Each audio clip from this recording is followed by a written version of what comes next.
So here's the thing, most people have never even heard of the Galaxy M series, and that's not really surprising because for the most part, it's been this sort of India-only lineup. But the M series has always had one trick up its sleeve: value. It usually delivers a lot of what Samsung is good at, just at a slightly lower budget. Which brings us to this, the Samsung Galaxy M56. On paper, it looks just like a phone that could slide right in as a worthy alternative to the Galaxy A56, or even the more affordable Galaxy A36. And the question is, does it actually hold up as the hidden gem in Samsung's lineup, or is it just the budget sibling you'd rather not invite to the party, like Meg Griffin? Let's check it out. Now right out of the box, the design hit me, and things already became interesting. Because if you followed most of the Galaxy M series for a while, you'll notice that their designs haven't exactly been premium. Most of them looked and felt pretty cheap, especially with those plastic backs. But with the Galaxy M56, it's a different story. For the first time, it actually feels like Samsung is taking the design seriously. The M56 comes with Gorilla Glass Victus Plus on both the front and back, exactly the same level of protection you'll find on the Galaxy A36 and even the A56. And honestly, if you place this phone next to the A56, sure they'd look similar, but if I had to pick one purely on design, I'd actually go with the M56. It just has that cleaner, more premium vibe. It's available in just two colors, black and light green. Simple, safe choices.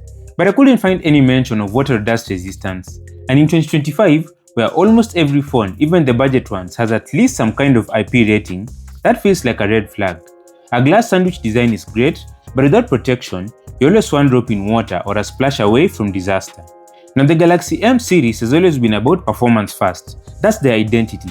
While the A series tries to be a jack of all trades, the M line usually says, forget all that, let's just be powerful. The Galaxy M56 runs on the Exynos 1480 processor, which is the same processor that powered last year's premium mid-range phone, the Galaxy A55. Now to be clear, the newer Exynos 1580 in the Galaxy A56 is going to be a bit faster. No surprise there, it's literally an improved version. But when you compare the 1480 in the M56 to the Snapdragon 6 Gen 3 in the Galaxy A36, the M56 actually pulls ahead in certain areas. And you consider that the M56 and A36 are hovering around the same price point, that's something to think about. On top of that, the M56 comes with UFS 3.1 storage, which is faster than UFS 2.2 you get in the A36. That means faster app launches, quicker file transfers, and generally a smooth experience. Add in a vapor cooling chamber, and this phone feels built for people who push their devices harder, whether that's gaming, editing, or just multitasking. The Galaxy M56 comes with what I'd call the standard Samsung setup, a 5000 mAh battery paired with 45W fast charging. Nothing groundbreaking here, but also nothing to complain about. With moderate usage, you're looking at a solid full day of battery life, no problem. What makes this a little more impressive is that the M56 is actually thinner than the Samsung Galaxy A56, the A36, and even its predecessor, the M55s. Yet somehow, Samsung managed to keep the same 5000 mAh capacity. But here's where I have mixed feelings. You see, the M series used to be all about battery life. Like remember the Galaxy M51? That phone was a beast with its 7000 mAh battery. Sure, it was chunky, but you forgave it because it just kept going.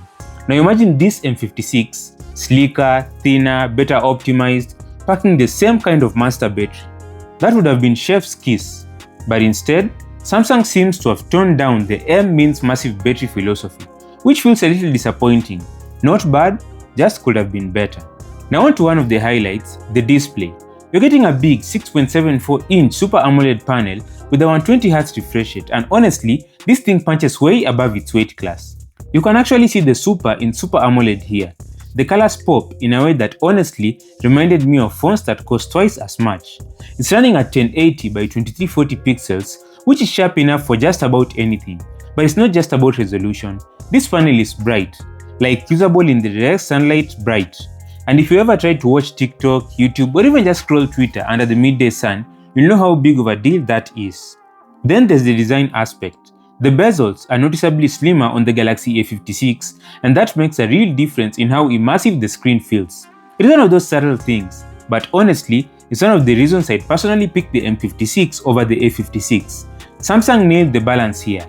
Big, vibrant, smooth, and premium feeling without the premium price tag. Now moving on to the cameras, the Galaxy M56 comes with a quad camera setup, a 50 megapixel main sensor with OIS, an 8 megapixel ultrawide, a 2 megapixel macro, and a 12 megapixel selfie camera. Daylight photos, really solid. The main sensor does a great job capturing details and colors, especially considering the price. Are they the best cameras in the world? No, not even in the top in the mid-range category.